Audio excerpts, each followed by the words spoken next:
Hey guys, so this is Vman, No Budget Productions. So we're waiting on Pixi. Uh, so yeah, so I sent a message off to Josh as well. So he may be joining me for a little bit until Pixi arrives. Um, so yeah, so so yeah. So yeah,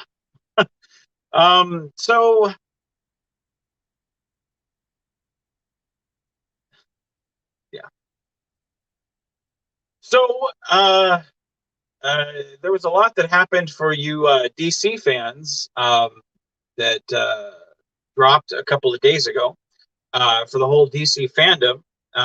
So I guess until Josh or Pixie arrives to kind of chat with me this morning, I guess I'll kind of talk about my thoughts on that. So uh, we had the new the Batman trailer, which was kind of exciting. Um, uh, Robert Pattinson got kind of a lot of for those that are still on the guy who plays the Twilight guy is going to be Batman. They can't get past that stigma of him. Um, this movie is looking more and more every time I see a trailer of it or a screen cap or something from this movie. It looks better and better. Um, I mean, the feel of the film, the characters, even though it's a new interpretation, um, it just looks better and better. And that's the one thing that I think about Batman that I am looking forward to um, it being reinterpreted. We had a long time ago, we had Batman the Animated Series um, that was, of course, you know, kind of classic Batman, almost uh, the definition of Batman for a lot of people. Then you had um, the Batman cartoon.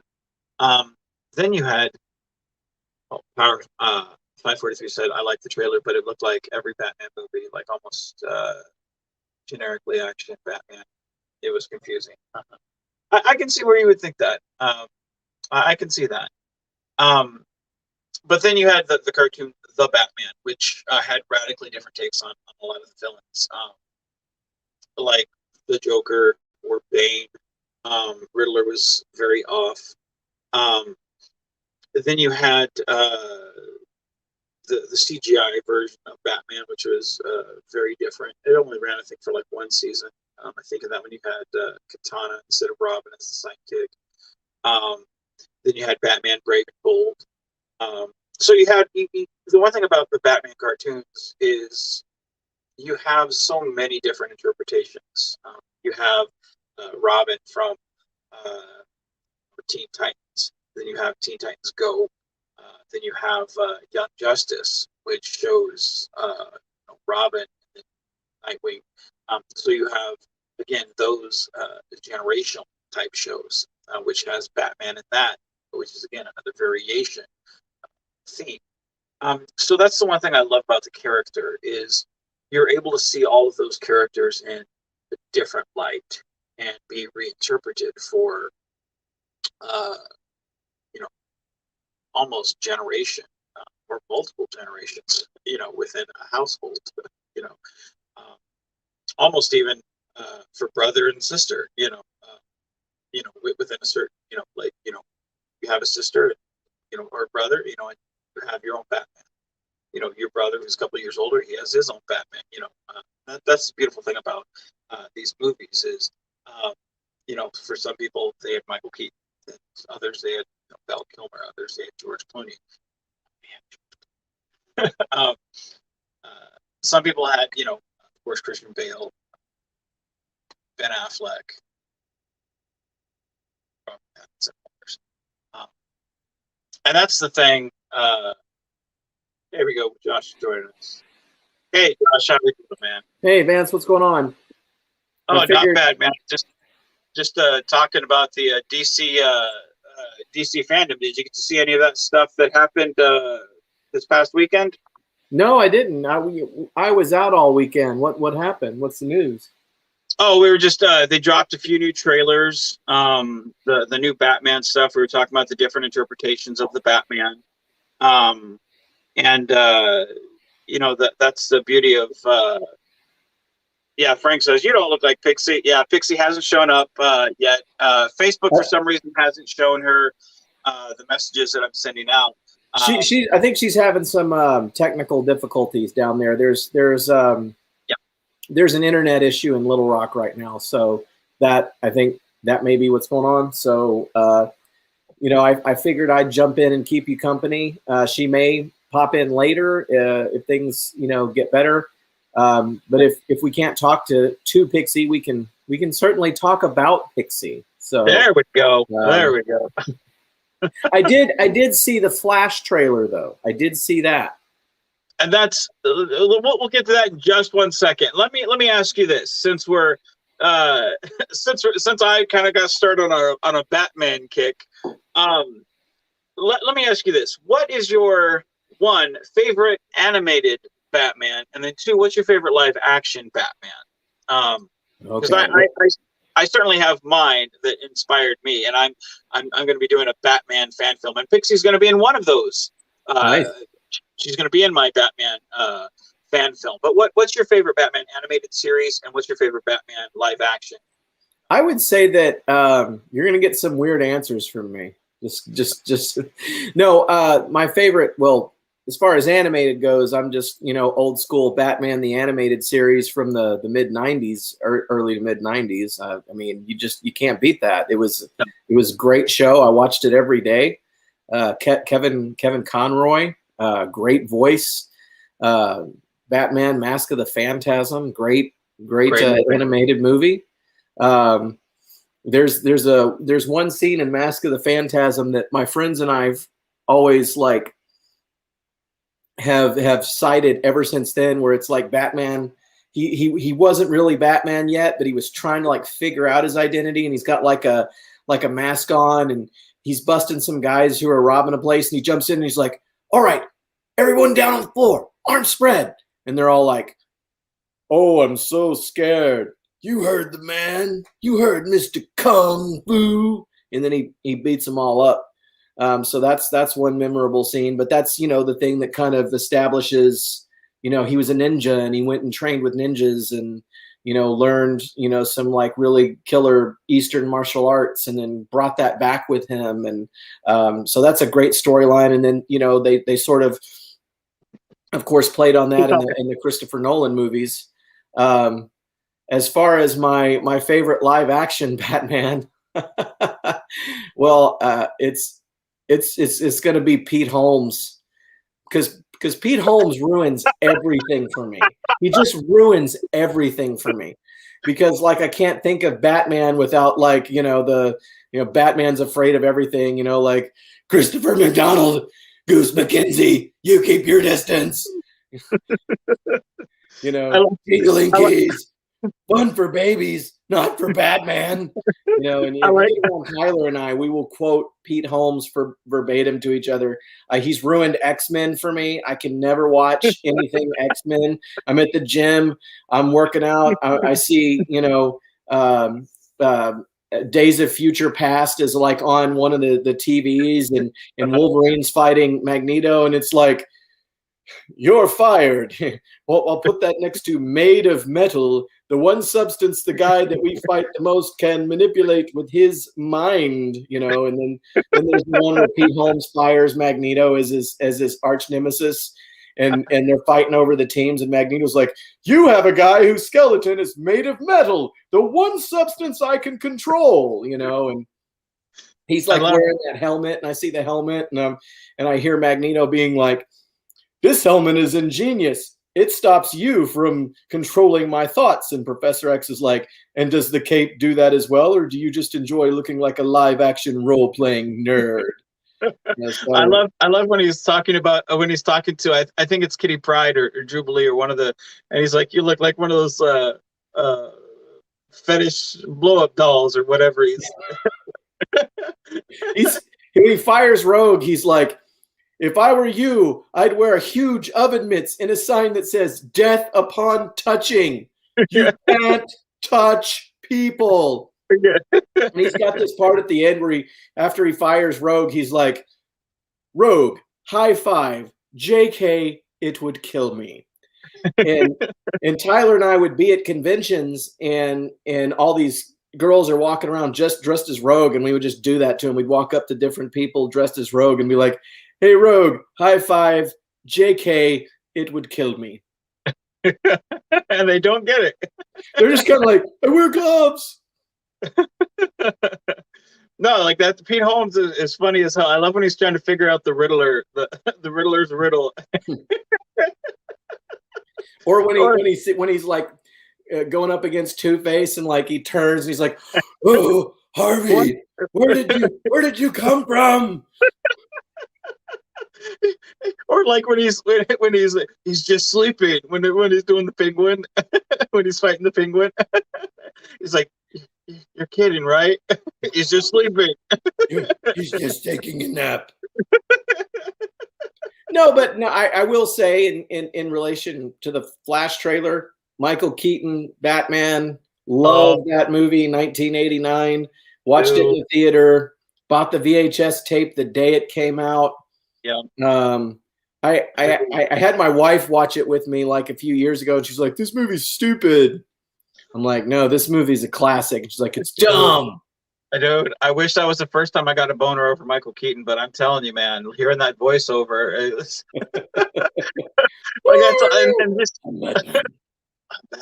like, dude, seeing the back of his cowl, like, dude, that's all you really need. I mean, I of course, every nerd needed more, you wanted more, but that's they're taunting us. They fuck the stick. They gave us just a little dabble of that carrot, It was so good, and he's it's just about to pull the sheet off of the 1999 or 1989 Batmobile, and it just cuts to black. It's like, oh, that's a perfect trailer right there, dude. And when you hear the exclamation of fucking Barry going off about the Batmobile, you're like, oh, that's all of us too, because we're like, man, we can't wait to see it too.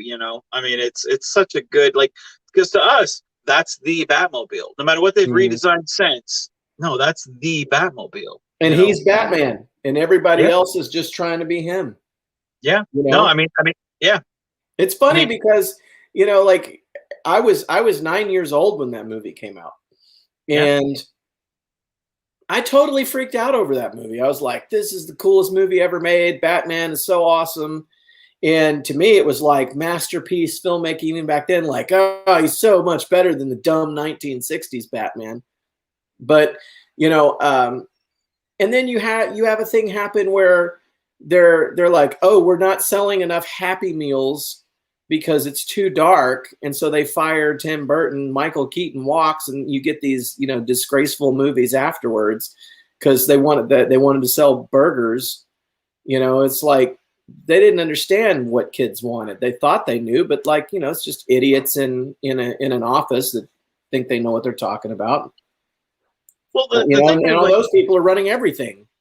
Well, the thing is, like, I don't think Batman Forever is as bad as Batman and Robin. I think Batman Forever was, I think it was of course lighter than say Batman. Mm-hmm. I think Batman Returns is a little too dark. I don't think it was necessarily as dark as they wanted to go. I for me at least, those films, I think in order of the quality, I think it goes Batman Forever, then Batman Returns, and then I think we should just stop there.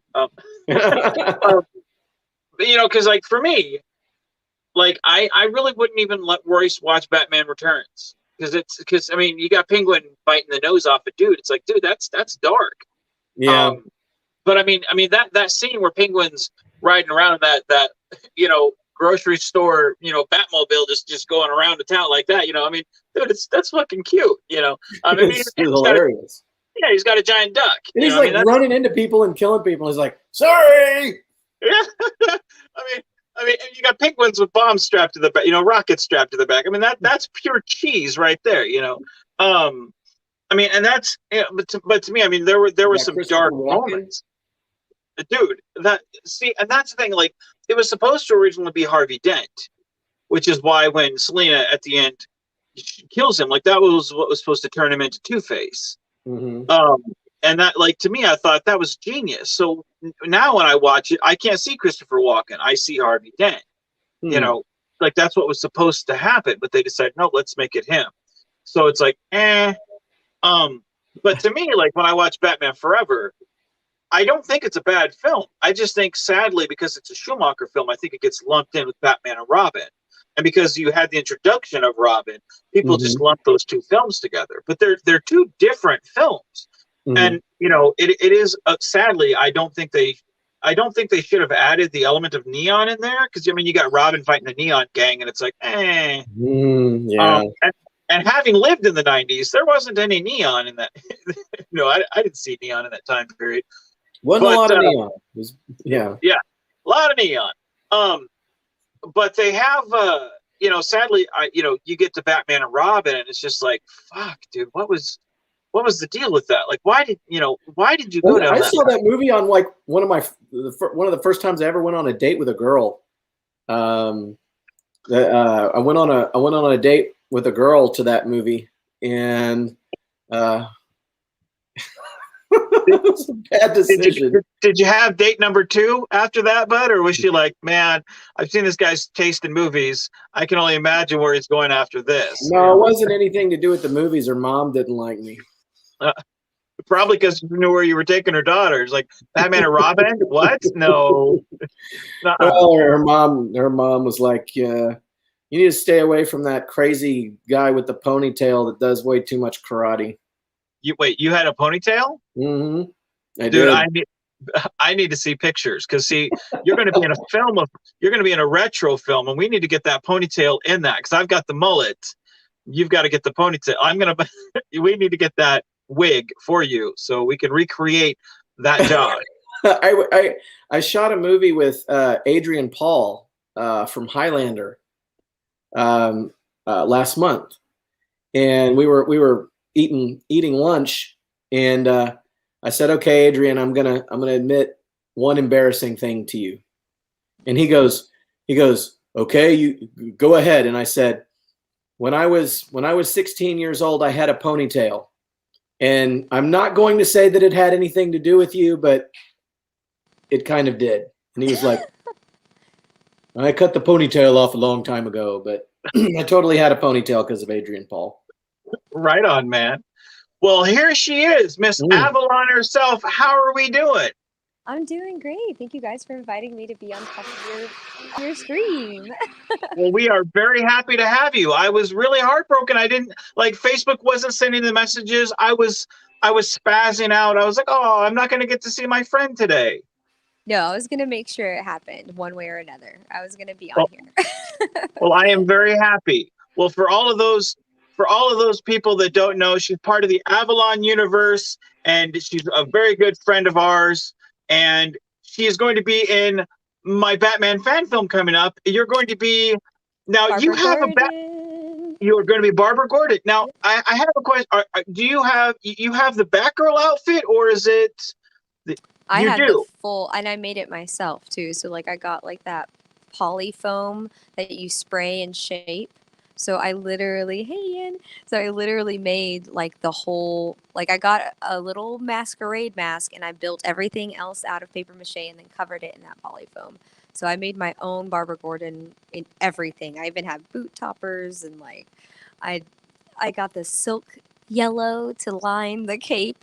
I was like to the detail. Wow. So yes, she's always been a hero of mine. Well, I have That's I told you I started making, because I customize action figures, and I started making Royce's. I already repainted everything. Now I've got to edit the outside of the package for Royce, and I've got to repaint the hair and everything. But I repainted the outside of the whole figure. But I want to show you. I went out and bought for you. I'm going to redo the whole thing once I see your costume. I bought the backwards, so you'll have your own customized. You'll be on the actual package itself, and it'll show your name, Pixi Nereid, as Batgirl, and it'll have our movie logo once the whole thing is done. So Those could be you'll so have your own action cool. figure. So Yeah. Oh my gosh. Yeah. so yeah, That's exciting. That is so exciting. That's actually probably like anyone who's ever done any kind of like stage theater combat or any kind of combat training. That's probably actually everyone's goal. well, I Oh, just Sam's got like some stuff coming up. what's that now? Oh, I just saw the messages down there and I was like, oh yeah, Sam's got some stuff coming up that'll also be. If anybody in the chat has any questions for either Josh or Pixi, please send them in the chat, and I'll put them on screen and we'll ask them, because I have no problems asking either one of these, any questions, and I know Josh loves to answer. I know Pixi loves to answer. So Pixi, we were talking about favorite Batman. Since we started a little bit late, we were talking about the whole DC fandom stuff. Who's your favorite Batman live action? I mean, let me put it to you this way. I had the TV tray when Jim Carrey came in as the Riddler. So my favorite Batman is Val Kilmer.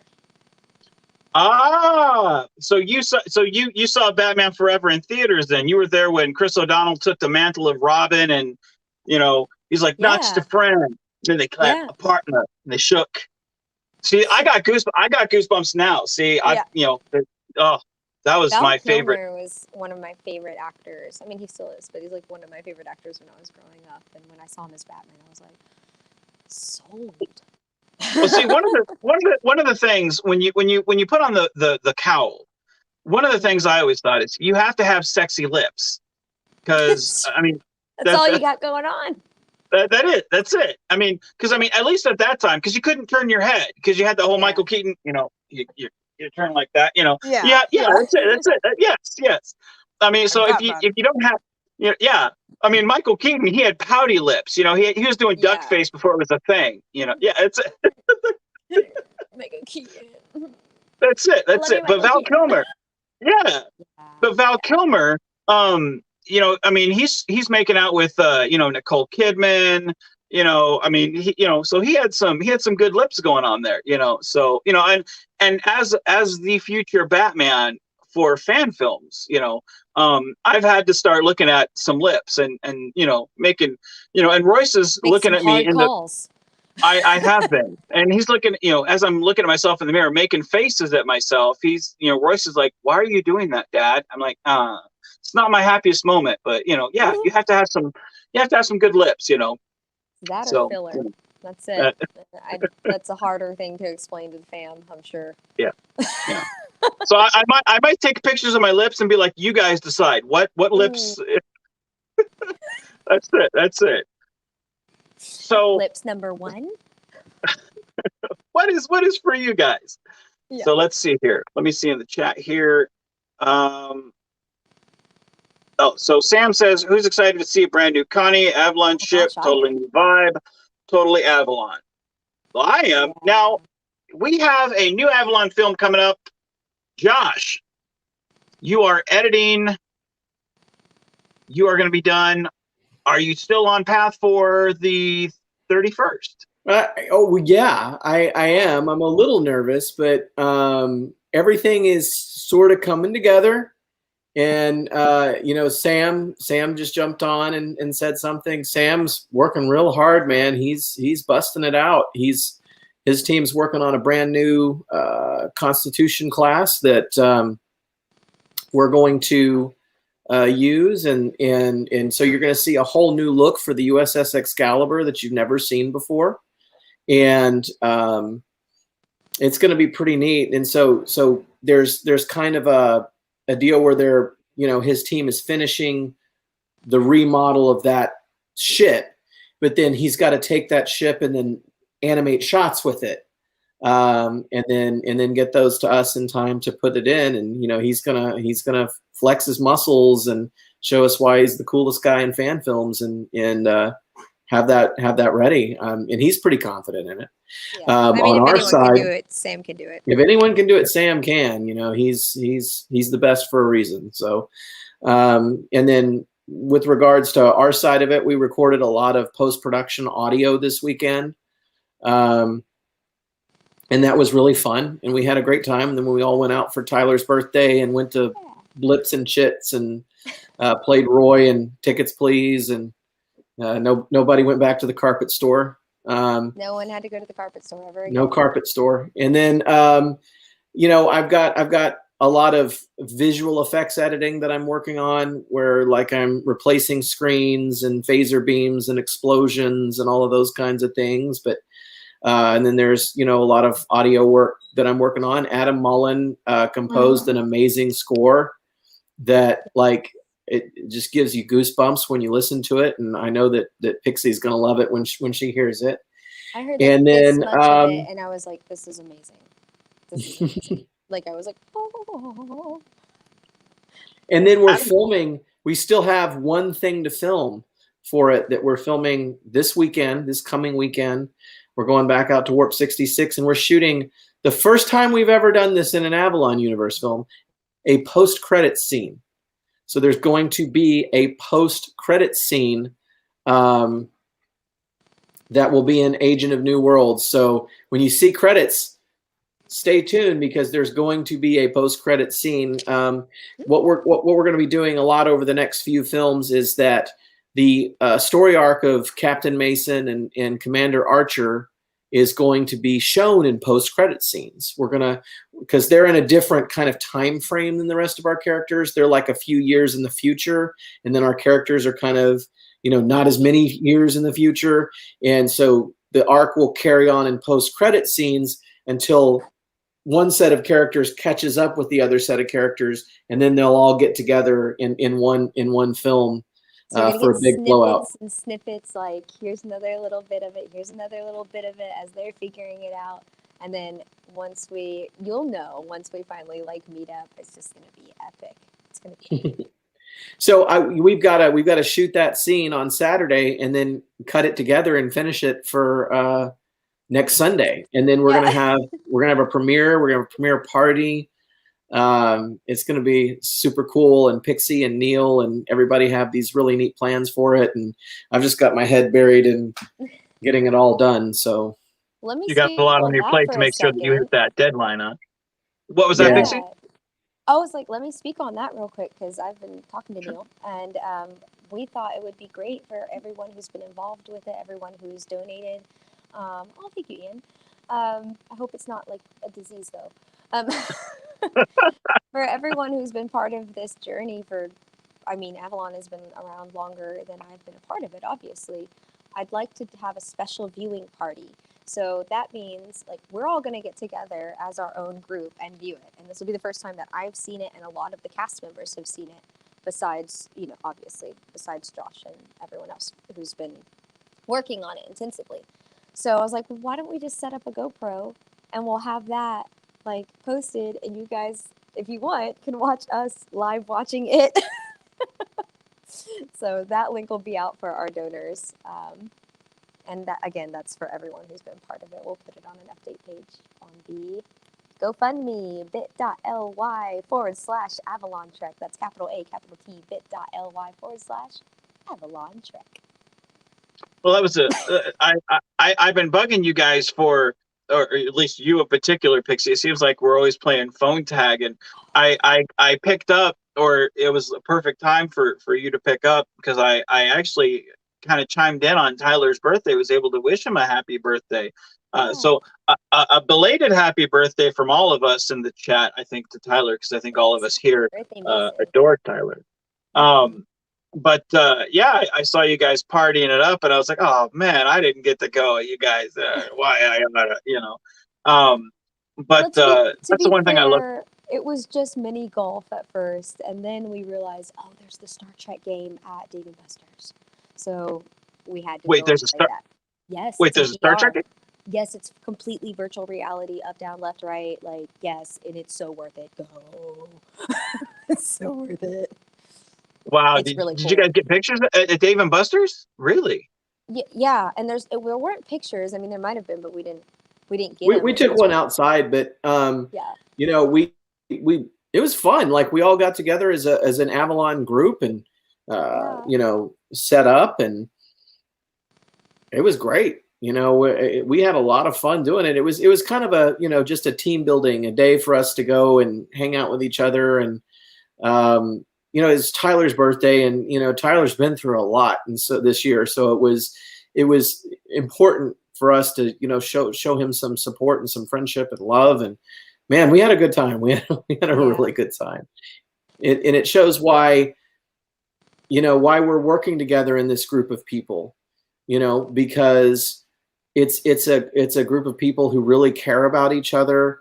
We got each other's backs. We enjoy each other's company. We make jokes, you know, and the fact that it's a group of people who like each other so much and work so well together, and that we make the effort to be a team, that's what makes the film so much better.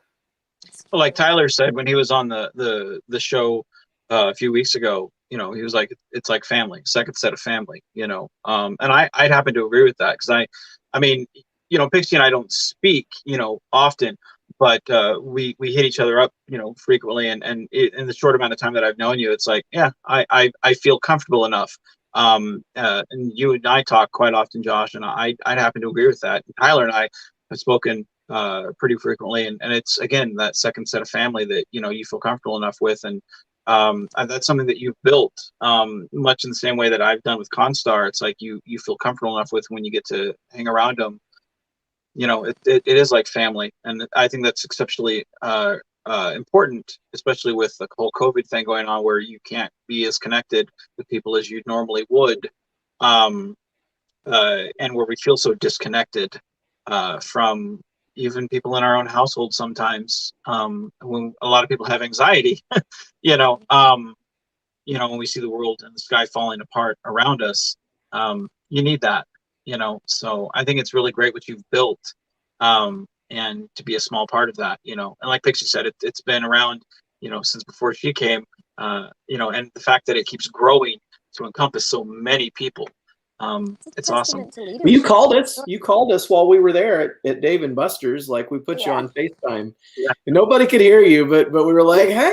I could hear you. Yeah, like, no, just a simple way. Yeah, no, I felt so included even though I wasn't there, and I was like, oh man, I know that I don't think they can hear me, but yay, hi guys, hi. You know, I felt so happy. You know, it was such a warm, yeah, no, it's so great. One thing that I do want to say real quick is that, you know, one thing that's important to me is goal setting, because I feel like you have to set goals to accomplish goals. And if you know, you're going to, as fan filmmakers, put things out, build an audience, build something, have a storyline that you can make work, I feel like you have to have a deadline. I feel like you have to have a release date, because you can work towards that, instead of, you know, there's a lot of history in fan films going back to the very beginning of just kind of people letting it go. And sometimes you have fan films take years and years and years and years, whatever. It's no one person's done it. And so I've always felt like you have to say, okay, this is our deadline. We're working towards this goal. When we meet this goal, then we move on to this goal. And if you push it off and you delay it, the one thing that I've learned is a delay leads to another delay. So it's like, if you delay because of this, and then, you know, like we delay a shoot because of X, well, then COVID happens. We delay because of COVID, then somebody gets pregnant. Then we delay because that sort of thing just happens in life. And so for me, having a deadline, plus you can tell your fans when to expect it.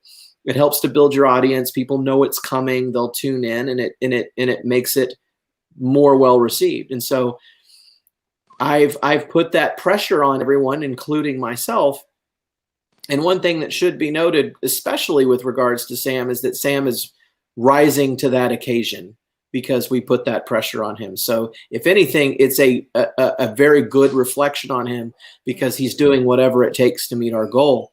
And we're very proud of him and everybody else who has put the effort into making this happen. So what I'm trying to point out is that, yeah, there's a lot of pressure in this, but our team is rising to the occasion. And so to say we're going to be finishing things last minute, hey, that's how it always works. So I'm going to be finishing it last minute, so no big deal. Well, that's the thing. The fact that you guys are working as a team, speaks very highly of the team that you guys have in place. It's not one person that's trying to outshine, or one person that's doing everything and it's all on one person's back. It's the fact that you guys are working together as a team and very cohesive. So Mark Lawrence, real quick, because this has been up here for a while, and then I put it up and then I took it down, and then he asks, is that the game that they had set up at Star Trek Las Vegas 19? I think he's talking about the game that you had at Dave and Buster's Star Trek 1. I don't know what game he's talking about. Vegas 19. I didn't get to go there, or then. I didn't get to go there then. So I'm not sure. Was it it was called Remnant, I think, and it was a Discovery-based era. So I'm not sure, but it was really epic. It could be, but it was a total VR experience. All four of us were in there, and like you look to the left and you look to the right, and you see each other, but it's not each other. Like there was a Vulcan to my left, and there was like, I don't know, another alien to my right. There's an Andorian far down there. I was a human, so when I looked down and saw my blue Discovery uniform, I was like, okay, fitting, but confusing. It was really cool. So it was as close to a holodeck as you could get, as with technology we have. Oh my gosh, yeah, I was literally, so like I was in the ride or whatever. It looks like a Batmobile. And so you look down, you look up, you look left, you look right. It's 360, like anywhere you look. And we were on the bridge. So like I'm looking at space and it's like moving. Oh, it was great. Hey, Tyler. We just said happy Tyler's there. Hey, you. Hey, Tyler. So let's see here. So Ian wishes Tyler a happy belated birthday. So you have now approaching the character of Michaela Allenby. Mm-hmm. You've now been with this character for, well, hell, it seems like forever. But I know it's been a very short time as opposed to, the scope of everything. As we're, a few weeks away from the film's release, what's it like being a part of Star Trek fan films and the Avalon Universe? What's it like as we tiptoe to the premiere of your premiere? My debut? Your My debut. Yeah, debut. I couldn't think of the word. First of all, I'm extremely excited just to even be part of this. Like I said, I came into this when they were filming Cosmic Stream, and that was so fun and so amazing to watch and just be on the set and just be thrown into this world that I've always loved, named after, been part of my life. Just being part of this character alone has opened my eyes to the childlike wonder that I have in myself, because as you may or may not know, the character is based off of one of Josh's wonderful children, and she's wonderful. I don't want to give it away, but she's just wonderful.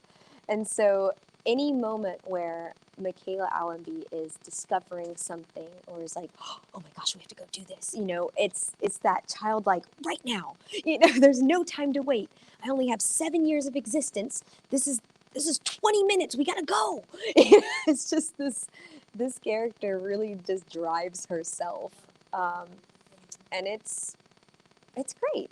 It's great to be able to have that, because in a lot of ways I am a kid, I like to be young at heart.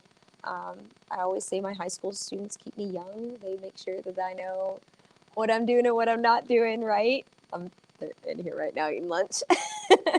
So I'm thankful for them for keeping that childlike spirit with me and allowing me to play. I mean, really, this is such a dream come true. Like, it's a dream come true. I cannot emphasize that enough. I've always wanted to be in Star Trek, and it didn't dawn on me until, you and Josh were like, hey, you're on the same stage as other Star Trek actors. You're a Star Trek actor.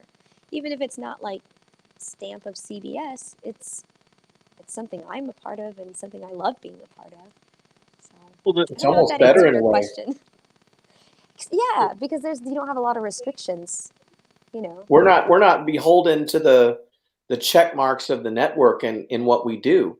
We're doing this because we love it, and we're able to storytell from a position of passion and friendship, and put our heart into it. And Alex Kurtzman, I'm sure he loves Star Trek, but he doesn't really get to put his heart into it the way that we do, and we don't have the kind of pressures that they do.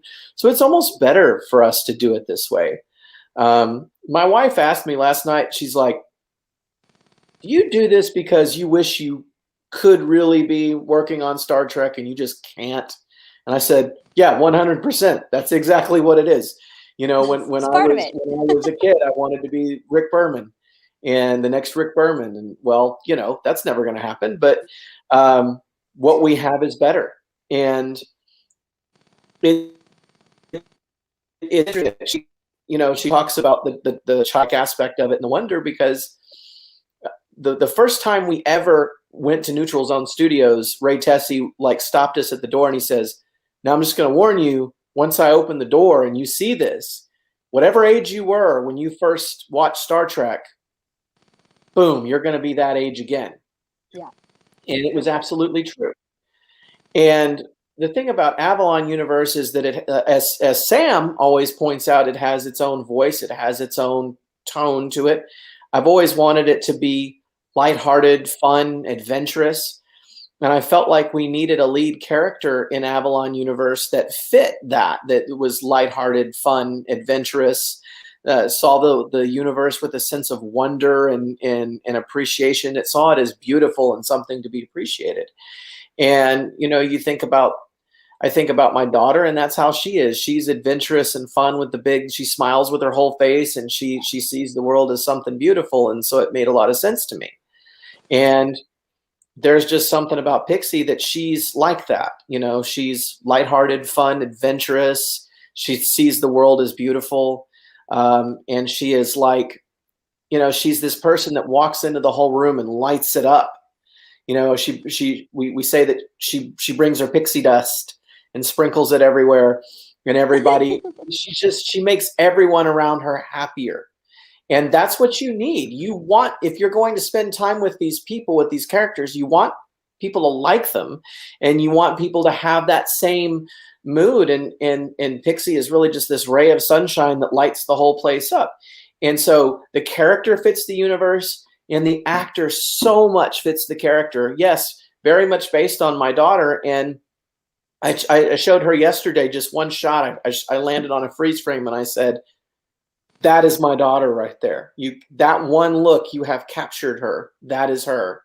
And so we're so excited about this, and it's been such a fun adventure to create it, and we're really excited to share it with everybody. Yes. Well, that's I've been asked by a few people, and I think they overestimate my importance on things. Like all of us are small cogs in a machine. Like that big fish in a small pond type mentality is what we are. Kind of a niche inside of a niche. But for me, like they've asked, if CBS were to ever approach you, would you want to do it? For me, I wouldn't, because for me, I think I can always call someone like Josh up and say, hey man, you want to do this film? And you're always like, yeah, let's do it. Or I could be like, hey Pixi, I've got this idea. You want to have a cameo? And you're like, yeah, let's do it. If CBS were to ever say, hey Vance, we want you for this, then I'm now constrained to them, and I have to get the approval. For me, if I want to write a film about a space station blowing up and put some dick jokes in it, I've done that film, and Josh loved it. That's yeah, it's exactly it. And that's the thing about the fan films. We get to do what we want, and like Sam's pointed out, we get to do whatever ship, whatever the flavor per se of Star Trek that we want. You do have the the thing about it is, we have the George Kyans, we have the Jose Spitas, we have the Gary Davises, we have the John Sherwins, we have the Vince Majors, we have the Frank Parkers, we have all these different, the Nick Cooks, we have all these different flavors, and you could pick whichever one. they're all different, but they're all very Trek.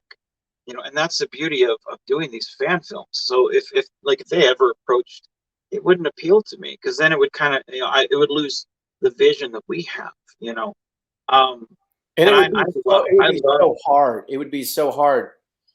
Working on something like that is murder. It destroys you, your life. It exhausts you. I've worked on very simple movies, and it's hard. Like I said, I worked on this movie last month, and we were working 12-hour days, and by the time it was over, you're just like, oh my gosh. If you were doing that for a 22 episode a year run of a television show, that would be hard. And I'm sure that like the people who day in, day out. Yeah. Okay, sorry. I don't know what happened there. But I'm sure that people who work on, 22 episode runs of TV shows, I mean, once they get to the end of that, they need a 3 or 4 month break. Yeah. I think we lost Josh there. Did we lose connection on Josh?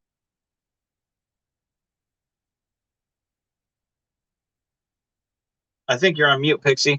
You're on mute, Pixi.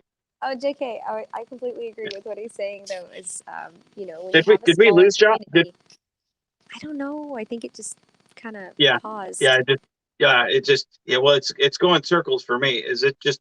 Mm-hmm. Yeah. Okay. It's just in circles. Yeah. Yeah. But to speak on that, I would just say, Josh has made a family, and as we have expanded our family, it's been really, really great, and that includes everyone that we met at the convention and throughout this experience, because I didn't know the depth of what fan films were, and now that I know the depth of it, I'm like, I want to dive deeper. Like, it's just so great. I don't know if Josh mentioned this, but I wrote my own script, and I've got that dated out for 2022, so that'll be something to look forward to, and I'm giving Josh directive creative control, and the script just came to me within like 2 or 3 days, and it was done.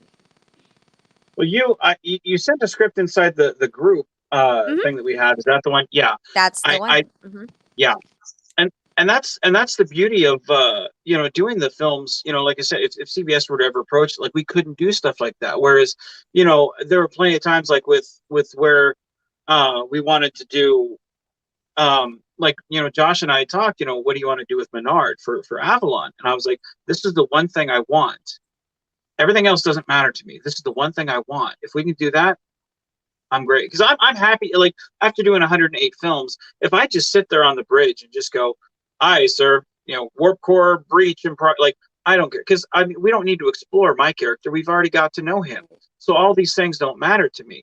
But there's one thing that I want that was very important to me as an actor,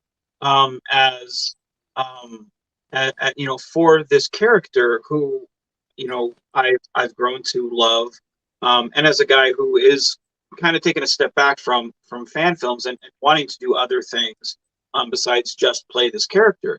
But I said, this is one thing that I want, and he was like, yes, let's do it. And I love the fact that that he's accommodating. And I just, CBS would never allow those things to be so open, and that's what I love about fan films and working with Josh. We get to play with the canon. Like, we don't have to be so strict with the canon, Yeah. Well, the whole point of this is to express yourself, to tell stories, and to enjoy the process. And Pixi did so much for us to keep us alive and to make this be realized, that when she came to me and said, I want to tell my own story, I'm like, how can you say no to that? Like, no, of course, tell your own story. That's why we're here.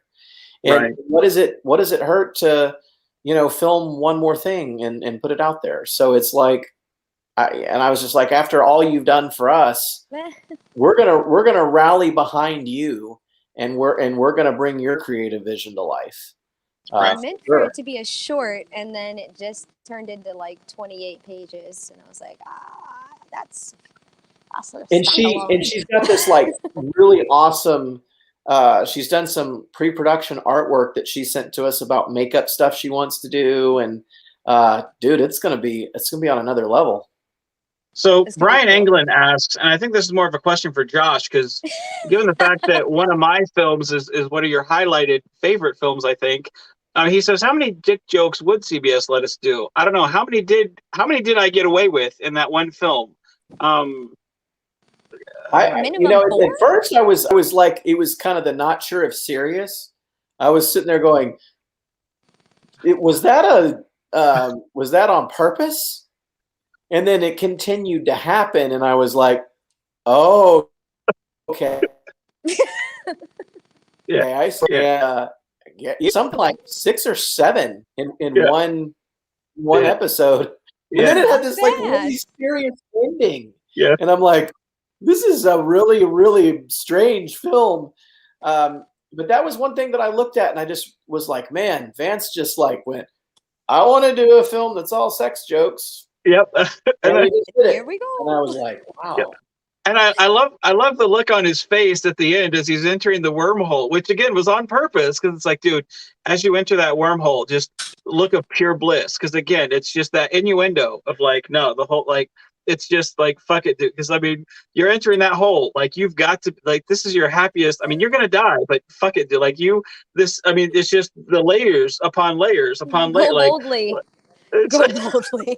See, that should have been the title of the film. Like, how many can we get it away with? Well, just bring back Mr. White and push the envelope. See now, and I do want to bring him back. I just don't. Sam's being silly. Now there is a lot of CG in this, but it's only because that's the script that I wrote was like kind of a mix of an homage between a story I'll reveal later and an homage to my first experiences watching Star Trek. And I remember just seeing all of these ships and planets and the shuttles landing and coming back, and all of that was really, really cool to see. It gave me the establishing shots of we're in space, and so no, there's not going to be 55 shot VFX space battle, but there's going to be some unique things we haven't done before. Yeah, there are going to be some unique things, and there are some bigger asks that I'm going to be asking of Sam as we go forward. Yeah. And it's going to it has Pixi's voice in it, and it's really neat, and it's a very cool character driven story that does what Star Trek does. It makes a commentary on a social issue, and does it in the science fiction setting. And we're going to see aliens we've never seen before in Avalon Universe. So it's going to be cool. We didn't even invent one because they were only mentioned by name, and I did my research. Anywho's, I've got my class coming back in, so I've got to get back to teaching.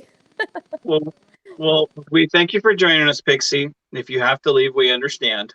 So I don't want to. I love you all, and thank you guys so much for coming out. Adam, I can't wait to talk to you. I've heard your music, and I can't wait to finally get in touch with you. And thank you, Vance. Thank you, Josh, for having me on. And thank you, Pixi. Soon. Yeah. I'll send you the Batgirl script soon. All right. Yes. Okay. All right. Bye-bye. Ciao. And Ian says, Vance, I am waiting for you to bring Frank's greasy pole into a story. Now, I will tell you this. When you see this wig on me, let's see here, get this going on here. When you see, let's see, just there we go. When you see this on me, does this look sexy? When you see this version of Menard, that's when you'll see Frank's greasy pole in a film. And we'll be talking all about that. All right. So just know when you see this, good things are coming. So that's a Vman promise. Ain't that right, Josh? Mm-hmm. Mm-hmm. Good things are coming. So that being said, let's set up these last few comments and then we'll head on out. So Ian says, it suits you, Vance. That's what I'm saying. It looks just like my natural hair. I want to go into work like that too. I will one of these days, just walk into work just with that and see what everybody says. Phil. Let's see. So Brian Inglis says, bye, Pixi. Let's see. Daniel Vance says, cheers, Pixi. Ian says, bye, Pixi. Let's see here. Captain Baxley throws up. Oh, Ian finally left. He laughs. Thank you. Business in the front, party in the back here. I agree. And with that being said, so Josh, you're going to be releasing the film, and it's Agents of New Worlds, right? Agent of New Worlds. Agent of New Worlds, yeah. Okay. And it'll be released on the 31st, which is a Sunday. October 31st at 7 p.m. Okay. And it's really, yes, that score is so good. It gave me goosebumps. Cry because there's something for her. There's something specific in the film just for her in the score. So what I'll say about her, just kind of my final thoughts is that, she's just a person that brightens the whole thing up. When she's with our group, it's just, like I said, a ray of sunshine where everybody else is just like having a good time, because that's the kind of person she is. She's a light worker. She's an empath. She's the kind of person that comes in and just uplifts everyone around her. And she's been a rallying point for us. And she's been a person who's worked so hard to keep this dream alive and keep this group of friends moving. And, her husband, Aaron, is also kind of the huge unsung hero of the project, because he's given us a lot of support and he's worked really hard behind the scenes. He's making props and stuff with a 3D printer. He helped us out with the finances. He helped us keep the finances in check. And Pixi is just stupid in love with her husband. It's like the most adorable thing you've ever seen in your life when she's around him. Like, she's just like, oh, my love. And he's just kind of like real chill about it, but it's the cutest thing you've ever seen, the two of them together. And it's just really neat to just be able to bring those people into a filmmaking family. And when you have positive people with positive attitudes who want to create and want to get it done, and you just go to whatever lengths necessary, climb a mountain, whatever, it's a really special thing. And I think that it's going to be very much reflected in this crazy film we made. Well, I can't wait to see it. What little I've seen, I tell you, from someone who's seen Avalon from several different spectrums, several different iterations, films, I think this is the most anticipation I've ever had for Avalon, given the fact that this is the reboot per se. And you are in it. There is Vance in this film. I am. I have a super sexy pose where I'm like, hey, I'm doing my thing. I love the fact that you included me. You've always been that type of person to include his friends, and I'm deeply honored to be part of the film. It's an honor to have you there. I thank you, Josh. I really do. You've been an important part of fan films. You've been an important friend for years. It's one of those things where you're one of the people that keeps me in fan films. Next season of Constar, last season had 25 episodes in it. Wow. Yeah, I mean, I was discussing with one of my friends last night when I was driving home. I was like, next season, it's only going to have a handful of films. I'm upping the stakes on some of the things I'm doing. Just from I haven't done this. I'd like to do this before I'm done. I'd like to see this in one of my films. Of course, it's not going to be any universe-shattering storytelling. It's still Vance films. And if I don't get to everything, I'm not going to sweat it, because at this point, I have told 108. But realistically, there's other things I want to do. I want to do the Batman film. I want to do the Ghostbusters film. There's simply other things, and those are things that I will do with Royce. I'm the Star Trek stuff. It's like, hey, I'm I'm done. You know, I want to finish because I'm a completist, but I'm done. Mm-hmm. But you're one of the ones that I want to stick out and finish those as well, and hang out with my friend on set. You know, Frank, I want to finish him stories and help him.